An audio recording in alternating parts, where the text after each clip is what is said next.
Corduroy. Corduroy, story and pictures by Don Freeman.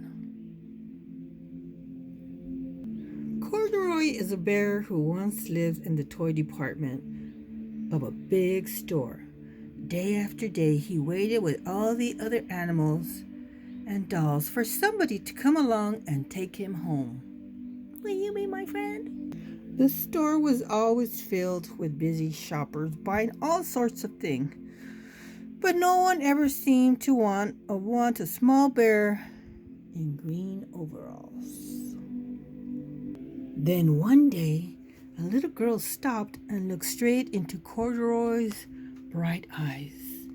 "Oh, Mommy, look, there's the very bear I've always wanted." "Not today, dear," her mother sighed.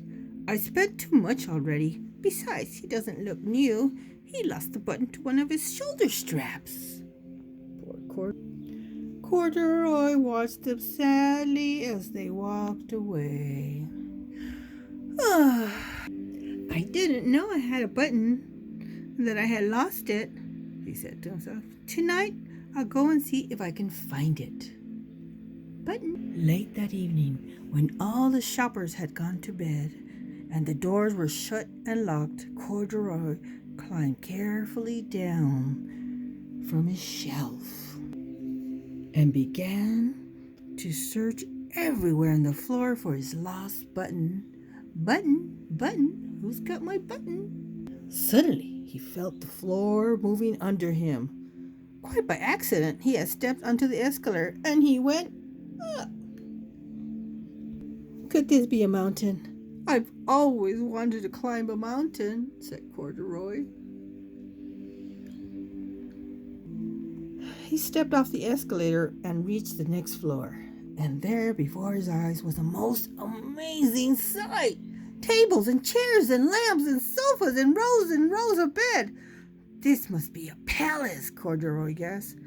"I guess I've always wanted to live in a palace." He wandered around, admiring the furniture. "This must be a bed," he said. "I've always wanted to sleep in a bed." And he crawled up into one thick, large mattress.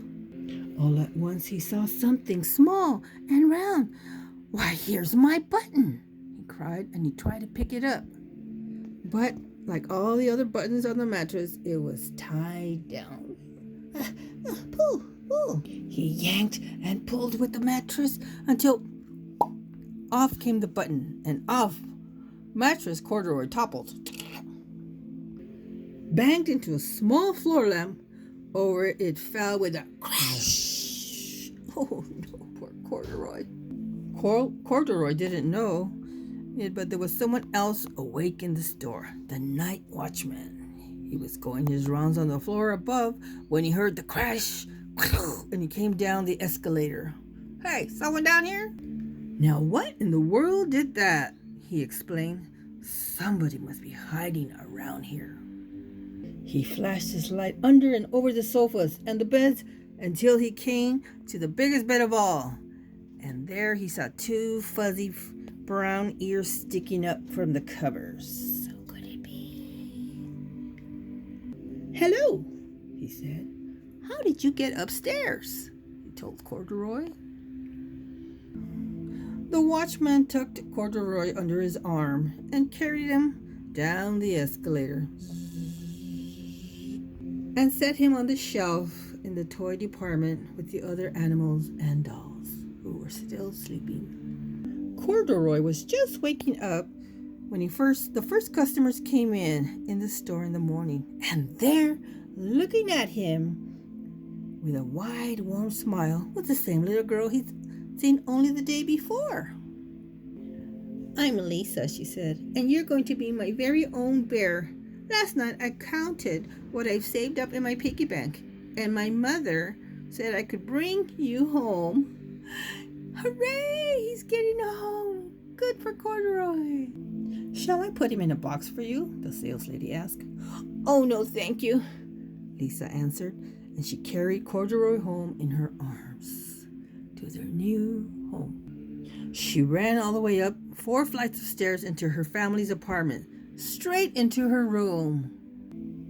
Corduroy blinked. There was a chair and a chest of drawers, and alongside a girl-sized bed stood. A little bed just the right size for him. The room was small, nothing like that enormous palace in the department store. "This must be home," he said. "I know. I've always wanted a home."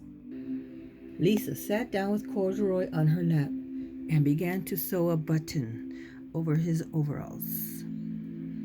"I like you the way you are," she said, "but you'll be more comfortable with shoulders strapped fastened." What a nice girl, sewing on a button. "You must be a friend," said Corduroy. "I've always wanted a friend." "Me too," said Lisa, and gave him a big hug. And now Corduroy was safe in his new home with Lisa. The end.